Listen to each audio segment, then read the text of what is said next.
नमस्कार दोस्तों, मैं अनुराग आपका स्वागत करता हूं बैरिकेडिंग में। एक ऐसा प्रोग्राम जिसका लक्ष्य है अपराधों की रोकथाम। एक ऐसा शो जो न सिर्फ अपराध पर गंभीरता से बात करता है बल्कि विशेषज्ञों की राय भी लेता है ताकि जा सके हम अपराध के कारणों की तह तक और लगा सके उन पर बैरिकेडिंग। दोस्तों, कुछ अपराध ऐसे होते हैं जो देखने में बहुत ही साधारण से लगते हैं। उनकी छानबीन होती है, आरोपित मिला तो ठीक, नहीं मिला तो फाइल बंद। पर दरअसल इन अपराधों की जड़ें बहुत गहरी होती हैं। इन अपराधों की वजह के पीछे होता है एक घिनौना अंधकारमय सत्य, अंधविश्वास या सच। आज हम बात करेंगे हाल ही में पनकी के पास कूड़े के ढेर में मिले कुछ नरमुंडों की घटना पर। आखिर कहां से आई वो नरमुंड, क्या कारण था उनका कूड़े के ढेर में होने का? क्या इन नरमुंडों का पाए जाना एक और कड़ी है घाटमपुर में हुई तंत्र मंत्र वाली विभत्स घटना से, जिसमें एक बच्ची की बलि चढ़ी थी? आइए अपने साथ जोड़ते हैं हमारे senior crime reporter Nitin Dikshit को, जिन्होंने करीब से इस घटना को जांचा और परखा है। नितिन, क्या था पूरा मामला पनकी नरमुंड वाला? पनकी थाना अंतर्गत काशीराम कॉलोनी में 4 नरमुंड को जब कूड़े के ढेर में पाया गया तो वहां क्षेत्र में हड़कंप मच गया। जिसके बाद आनन फानन में लोगों ने पुलिस को फोन किया। पुलिस जब मौके पर पहुंची तो वहां पर देखा कि जो नरमुंड थे उनके ऊपर तांत्रिक क्रिया जैसा कुछ किया गया था, जिसमें जो है पुलिस ने फॉरेंसिक टीम को बुलाया। फॉरेंसिक टीम के आने के बाद पुलिस ने उसको जो है अपने कब्जे में ले लिया, चारों नरमुंड को। लेकिन कुछ देर बाद पता चला कि वो जो नरमुंड हैं वो काफी पुराने हैं, ये फॉरेंसिक टीम का कहना है। नितिन, फॉरेंसिक रिपोर्ट किस तरफ इशारा करती है? फॉरेंसिक रिपोर्ट की अगर बात की जाए तो फॉरेंसिक रिपोर्ट तो अभी तक सामने नहीं आई है, लेकिन कुछ पुलिस के अधिकारियों का कहना है कि जो ये नरमुंड हैं वो करीब 3 से 3.5 साल पुराने हैं, जिसके बाद उनको पॉलिश या किसी चीज से सुरक्षित रखा गया है। जिसके बाद अभी पुलिस जो है उसके मामले की छानबीन कर रही है। क्या खुलासा क्या है? कल जो नरमुंड मिले थे, क्या पूरा मामला? कल पनकी थाना क्षेत्र में कूड़े में 4 नरमुंड बरामद हुए थे और इस सनसनीखेज जो ये घटना थी, इसको बाद में फोरेंसिक टीम ने वहां जाके जांच की और पुलिस की अलग अलग टीमें इसके अनावरण के लिए लगाई गई। जो फोरेंसिक टीम थी उसके द्वारा बताया गया था कि ये काफ़ी पुराने नरमुंड हैं और ये वयस्क के स्कल हैं। और जब आसपास पूछताछ की गई और जांच की गई तो पुलिस को ये पता चला कि एक महिला तंत्र मंत्र करती थी और उसके द्वारा ये नरमुंड फेंके गए हैं। बांदा से भी इस घटना के कुछ तार जुड़े हैं, आखिर क्या हकीकत है? क्या फैलता जा रहा है तंत्र मंत्र का मायाजाल? जो 4 नरमुंड मिले हैं उन चारों नरमुंड को जब पुलिस ने खंगाला कि ये कहां से आए हैं, तो उसके बाद पुलिस जो है बांदा से जुड़े एक तांत्रिक के पास पहुंची। उसके बाद जब तांत्रिक को हिरासत में लिया गया, पुलिस ने हिरासत में लिया, तो उसके बाद जब गहन पूछताछ करी तो तांत्रिक ने बताया कि जो 4 नरमुंड हैं इनको जो है 3.5 साल पहले पनकी की रहने वाली एक महिला को दिए गए थे। जिसके बाद महिला ने जो 4 नरमुंड जो खरीदे थे, जो महिला ने उसके एवज में उस तांत्रिक को 5,000 रुपये दिए थे। तांत्रिक से जब पुलिस ने और गहनता से छानबीन करी तो तांत्रिक ने बताया कि जमुना के किनारे से उसने ये 4 नरमुंड इकट्ठे किए थे और उस जो महिला जो पनकी की रहने वाली थी, जिसने तांत्रिक से 5,000 में नरमुंड खरीदे थे, उसके किसी रिश्तेदार ने तांत्रिक से संपर्क करके उसको बताया कि तुम जो है छोटी मोटी क्रियाएं करते हो जिसमें 100-200 रुपये 500 रुपये मिलते हैं, लेकिन यही नरमुंड अगर आप जो है शहर में कानपुर में बेचेंगे तो आपको उसके एवज में एक मोटी रकम मिलेगी। जिसके बाद तांत्रिक को 4 नरमुंड मिलने के बाद 5,000 रुपये के वो 4 नरमुंड उसने बेचे। उसके बाद उस तांत्रिक ने यह भी बताया कि 3.5 साल पहले पनकी की रहने वाली उसी महिला के घर में उस चारों नरमुंड की पूजा करी थी और उसने बताया था कि जिस भी क्रिया को करना हो, जिसके ऊपर भी सिद्धि करनी हो, उनकी पूजा करके उसकी तरफ देखोगे तो वो आपकी तरफ मोहित हो जाएगा और कहीं नहीं जाएगा। ऐसा वो महिला 3.5 साल से करती रही, लेकिन जब उसको चारों नरमुंड की पूजा करने में कुछ भी नहीं हासिल हुआ तो उस महिला ने उन चारों नरमुंडों को उतार कर अपने घर से, जो उसके घर पे दरवाजे पर टंगे हुए थे, उनको एक कूड़ा घर में फेंक दिया। जिसके बाद क्षेत्र में हड़कंप भी मचा और पुलिस ने उस मामले का खुलासा भी किया। पूछताछ में महिला ने इस तथ्य को स्वीकार किया और उसने बताया कि बांदा में रहने वाले राममनोहर नाम के व्यक्ति से उसने वशीकरण के लिए नरमुंडों को काफ़ी समय पहले खरीदा था और उसके बाद लंबे समय तक वह इनके माध्यम से पूजा पाठ करती रही और उसके बाद असफल होने पर उसने इनको फेंक दिया। आज गिरफ्तारी की गई है। आज पुलिस ने इन दोनों को, महिला और राममनोहर दोनों को गिरफ्तार कर लिया। सबसे बड़ी बात यह है कि जो खुलासा जब नरमुंड मिले तो पुलिस ने उस खुलासे को 24 घंटे के अंदर कर दिया गया। ये पुलिस की एक अच्छी कार्रवाई थी। क्या ये घटना भी अंधविश्वास और तंत्र मंत्र की काली दुनिया का एक और पन्ना है? सबसे बड़ी बात यह थी कि जब घाटमपुर में जो घटना हुई, उसमें एक मासूम लड़की 14 साल की बच्ची की निर्मम हत्या कर दी गई। जब पुलिस ने इस मामले का खुलासा किया तो खुलासे में एक चीज सामने ये आई कि दीपावली की रात में जो उस लड़की की हत्या की गई थी वो एक तांत्रिक क्रिया के चलते हत्या की गई थी। उसके बाद उस लड़की के जो शारीरिक पार्ट्स हैं उनको भी निकालकर उनका सेवन किया गया।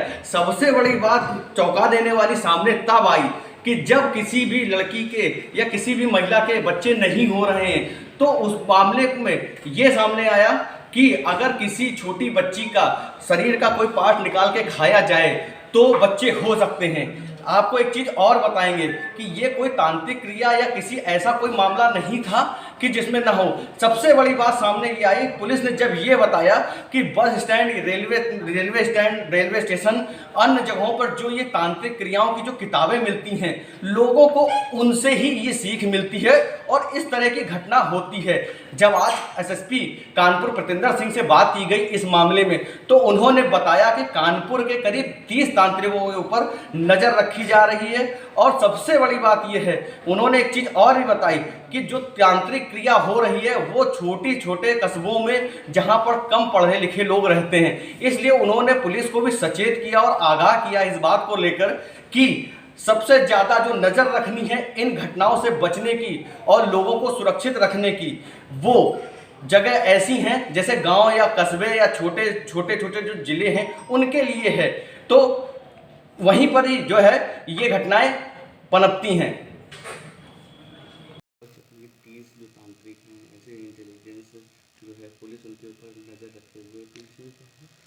देखिए, घाटमपुर में एक इंसिडेंट हुआ था जिसमें आपके संज्ञान में होगा कि एक बच्ची की डेड बॉडी मिली थी। उसके बाद से ही हमारा ये लगातार अभियान है कि उन देहात क्षेत्रों में अगर कहीं भी इस तरह के तांत्रिक जो हैं वो अगर कोई पूजा पाठ करते हैं, एक तो नॉर्मल अगर कोई पूजा पाठ करते हैं तो वो ठीक है, वो पूजा पाठ सबको करना चाहिए, लेकिन अगर लोगों को गुमराह करके कुछ इस तरह की उनसे घटनाएं करवाते हैं जिसमें किसी दूसरे को उसका नुकसान पहुंच सके, उनके खिलाफ हमें कार्रवाई करनी है और उनको इंश्योर करना कि इस तरह की पूजा की गतिविधियां या तांत्रिक गतिविधियां हमारे क्षेत्र में ना हो।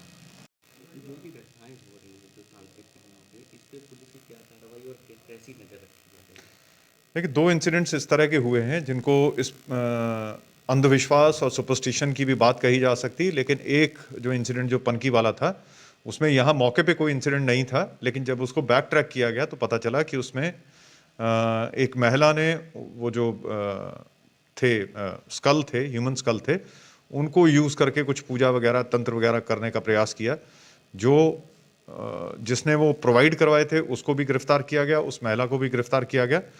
और हमारा प्रयास लगातार पुलिस का ये है कि हम गाँव में एक तो जब भी मीटिंग करें, हमारे एसओ इंस्पेक्टर्स इस अंधविश्वास में लोग ना पड़े, इसके लिए उनको प्रेरित करें, अवेयर करें, और इस तरह के जो गरीब जनता को या अनपढ़ जनता को जो गुमराह करने वाले इस तरह के लोग हैं, उनके खिलाफ भी सख्ती से उनको चिन्हित करके उनके खिलाफ सख्ती से कार्रवाई की जाए, उनको पाबंद किया जाए। ये हमारा लगातार प्रयास रहेगा। तो सुना और देखा आपने कि किस तरह इस घटना की जड़ में भी है वही मानसिकता, वही अशिक्षा, वही अंधविश्वास।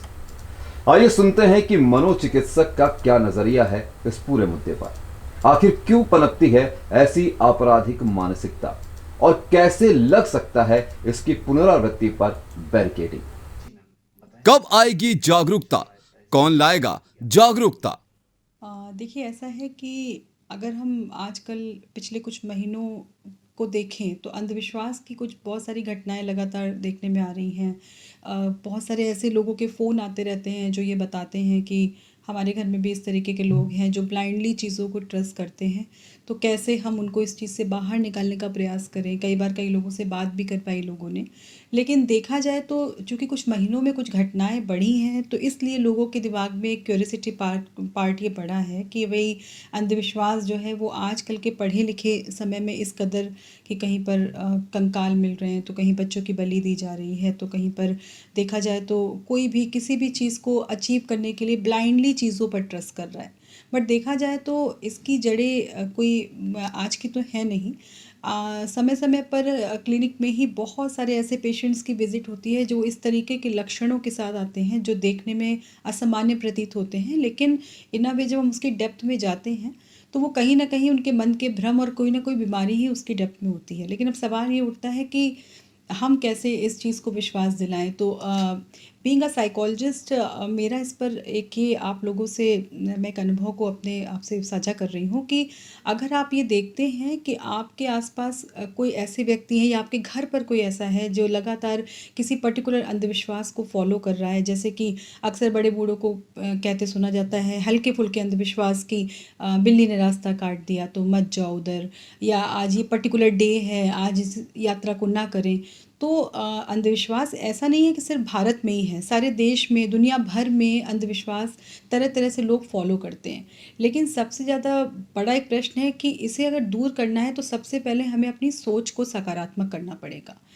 हम अपने भविष्य को जानने और बनाने का प्रयास अगर किसी और के थ्रू कराना चाहते हैं तो सबसे पहले हमें ये देखना चाहिए कि उस व्यक्ति की क्रेडिबिलिटी कितनी है। जिस व्यक्ति का आप सहारा ले रहे हैं, जो आपके भविष्य का निर्माता होने वाला है या आपको भविष्य में गाइडलाइन देने वाला है, जैसे कि मेरी क्लिनिक पर कल एक पेशेंट की विजिट हुई जिन्होंने कहा कि आपने हमारे गुरुजी ने बोला है कि 6 महीने तक इसको घर से बाहर मत निकलने देना, इसका बहुत बुरा समय चल रहा है।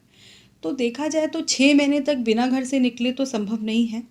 बट जब मैंने लॉजिकली उनसे कुछ चीज़ों को पूछा तो उन्होंने बोला कि हाँ बात तो सही है, 6 महीने हम उसे कमरे में तो बंद करके नहीं रख सकते। और मैंने कहा एक व्यक्ति जो वैसे ही मानसिक रूप से परेशान है, अगर आप 6 महीने उसे घर के अंदर कैद कर देंगे, कोई भी फ्रूटफुल एक्टिविटी नहीं करने देंगे, उसके ब्रेन की एनर्जी को कहीं चैनलाइज नहीं होने देंगे, तो बिल्कुल ठीक बात है आने वाले समय में उसकी हेल्थ और ख़राब हो जाएगी। और जो आपके गुरुजी ने कहा है वो रोड एक्सीडेंट ना हो करके घरेलू स्थितियों में ऐसी चीज़ें पैदा हो जाएंगी कि आप कहेंगे हाँ गुरुजी तो सही कह रहे थे, देखिए बच्चे की हेल्थ ख़राब हो गई। तो कहीं ना कहीं आपने उस अंधविश्वास को अपने आप ही एक सपोर्ट दे दिया है। तो इसलिए अंधविश्वास को दूर करने के लिए अगर हमारी सोच सकारात्मक है, हमारा आत्मविश्वास बहुत अच्छा है और हम उस चीज़ को लॉजिकली सोचते हैं किसी चीज़ को कि अगर ये चीज़ होती है तो क्या इसके पीछे ऐसा हो सकता है, तो कहीं ना कहीं हम अपने अंधविश्वास को खुद ही कम कर लेते हैं। अगर आपको ऐसा लगता है कि नहीं लगातार घर पर या आसपास की स्थितियों में कोई ऐसे अंधविश्वास हैं जो लगातार दोहराए जा रहे हैं, जैसे बहुत पुरानी धारणा है कि घरों में अंधविश्वास होता है कि महिलाएं जब अपने मेंस्ट्रुएशन पीरियड में होती हैं तो उन्हें भगवान को टच नहीं करना चाहिए, उन्हें अचार पापड़ नहीं छूने चाहिए, ये बहुत पुराना अंधविश्वास है। बट मैंने कईयों को इससे बोला कि आप आजमा कर देखें और लिटरली कुछ नहीं हुआ, क्योंकि ये एक ब्रेन का मिथ होता है जो सालों साल हमारे दिमाग में बचपन से बो दिया जाता है और हम उसको फॉलो करते चले जाते हैं और आगे आने वाले समय में जो हमारे बच्चे बच्चियाँ होते हैं हमको भी हम उसको जेनेटिकली ट्रांसफ़र कर देते हैं कि हमने अपनी मम्मी से सुना था तो आप भी ऐसा कर लीजिए। तो यहाँ पर इतना कुछ कहने के पीछे सिर्फ मेरा ये एक सजेशन है आप लोगों को कि अगर आप ये देखते हैं कि कोई ऐसी परिपाटी वाले अंधविश्वास लगातार चल रहे हैं तो आप प्लीज़ उन्हें लॉजिकली ख़त्म करने का सबसे अच्छा तरीका है कि आप उन अंधविश्वासों की एक लिस्ट बनाएं और हर अंधविश्वास के पीछे एक लॉजिक वाली थिंकिंग लगाएं। तो आपको ये दिखाई पड़ेगा कि 10 में से 7 तो वैसे ही कट जाएंगे और बाकी भविष्य तो देखिए, जब अभी यहाँ बैठ कर के हमें ही नहीं पता होता है कि अगले पल क्या होने वाला है। और जो ज्योतिष, ओझा, पीर फ़कीर ये जो दूसरों के भविष्य को बताते हैं, अगर लॉजिकली बड़ी पुरानी थ्योरी उनसे खुद से पूछ लिया जाए कि आपको अपना भविष्य पता है, तो वो कुछ रटे रटाए वाक्यों में आपको ऐसे जवाब देते हैं कि आप उनसे प्रभावित हो जाते हैं। लेकिन देखा जाए तो वो भी एक तरीके से साइकोलॉजिकली ही आपको वश में अपने कर लेते हैं कि आप उनकी बात को सुनकर उनकी बताई हुई चीज़ों को करने को तैयार हो जाते हैं।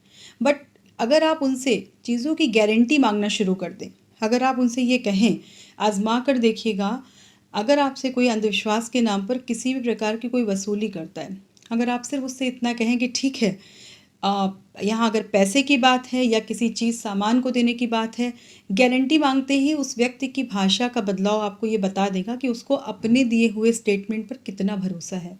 तो यहाँ पर आपका आत्मविश्वास ही होता है जो आपको ये अंदर से बोलने को बोलता है कि एक बार इस चीज़ का क्रेडेंशियल और लॉजिकली इसको चेक किया जाए कि इससे हमारे भविष्य में कोई ऐसा तो नहीं कि कोई दुष्परिणाम आ जाएगा।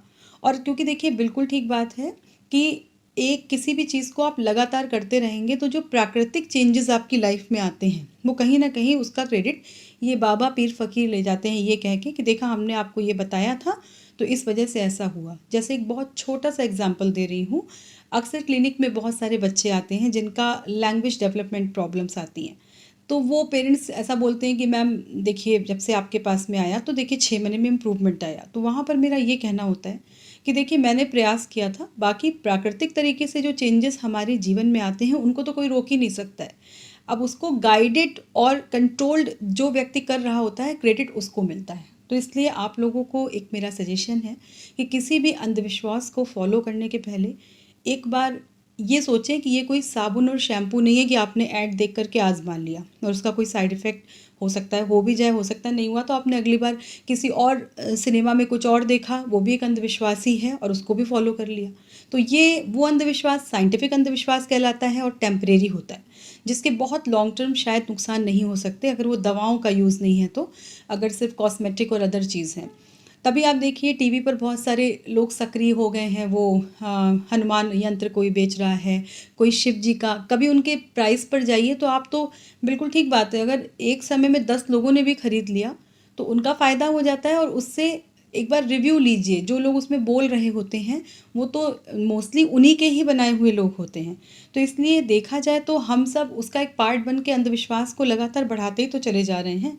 तो इसलिए आप जब भी कभी कोई अंधविश्वास देखिए सकारात्मक सोचिए, लॉजिकली सोचिए, आत्मविश्वास से इस चीज़ को देखिए कि मैं अपने भविष्य को खुद सुधार सकता हूँ, मुझे उसके लिए किसी भी ऐसे सपोर्ट की ज़रूरत नहीं जिसके क्रेडेंशियल ही मुझे पता नहीं होते। तंत्र मंत्र, जादू टोना, नरबली, क्या ये सब हिस्सा है हमारी संस्कृति का? आइए जानते हैं क्या कहना है प्रसिद्ध ज्योतिषाचार्य पद्मेश जी का। अशिक्षा या अंधविश्वास, क्या है इसका कारण? विकृत मानसिकता का द्योतक है। ऐसा नहीं है कि तंत्र मंत्र यंत्र का अस्तित्व नहीं है, उनका अपना अस्तित्व है और ईश्वर के प्राप्त करने का मार्ग रहा है। लेकिन नरिबल या इस तरह के कृत्य दो लोग ही करते हैं, या तो मानसिक रूप से विकृत होते हैं वो लोग करते हैं, या मानसिकता इतनी खराब हो जाती है कि वो सत्य और असत्य के भेद को नहीं जान पाते हैं। तंत्र में वनस्पतियों का आधार है, उसका कहीं भी ये अर्थ नहीं है कि आप कहीं बल दे दें, कहीं ये कर दें, ये कर दें। भगवान कृष्ण ने शरीर छोड़ने से पहले दैविक शक्तियों का दैविक गमन करा दिया था, और उसके बाद में आपने देखा होगा कि वह अर्जुन, और उस अर्जुन के पास गांडीव था, और गांडीव होने के बावजूद भी वो अस्तित्वहीन हो गए थे, क्योंकि गांडीव की जो दैविक शक्ति थी वो कृष्ण के साथ समाप्त हो गई थी। तो दैविक शक्तियाँ यानी दैविक जो चीज़ें थी, फिर उन्होंने एक मार्ग दे करके गए कि भक्ति के मार्ग के माध्यम से ही ईश्वर की प्राप्ति होगी। आप देखिए, चाहे वो मीरा हो, चाहे सूरदास जी हो, चाहे तुलसीदास जी हो, या अन्य संत जो हुए हैं, उन्होंने भक्ति का मार्ग लेकर के ही या ज्ञान का मार्ग लेकर के ही ईश्वर की प्राप्ति की है। ये कहीं नहीं किया कि बल दें। मुझे स्मरण है, और घोर में विरोधी रहा बलि का। मैं पहली बार जब कामाख्या गया तो मेरे साथ मेरी पत्नी थी। मंदिर के प्रांगण में खूने खून, पक्षी का, पशुओं का बल दिया गया। तो मन हुआ कि वापस चले जाए, लेकिन पत्नी का आग्रह था। खैर मंदिर में देखा और मंदिर में मैंने भगवती से प्रार्थना की कि ये जरूर आप बंद कर दीजिए, क्योंकि इनका जो कमज़ोर मन के भी हैं उनके लिए भी कष्टदायी है, और जो मन के पवित्र हैं उनको भी पीड़ा होगी। दीदी, आज के युग में भी लोग इस तरीके से अंधविश्वास में विश्वास रखते हैं इस पे। और आपको हम एक चित्र दिखा रहे हैं, ये तत्कालीन मुख्यमंत्री प्रफुल्ल महंतो है और एक सिद्ध संत भी तांत्रिक जोशी भी मेरे पास ही बैठे हुए हैं। मैंने इनसे अनुरोध किया प्रफुल्ल महंतो से कि आप अब मुख्यमंत्री, आप इसको बंद करिए और इनके प्रयास से वहाँ पर भले ये जो सार्वजनिक प्रक्रिया थी बंद हुई।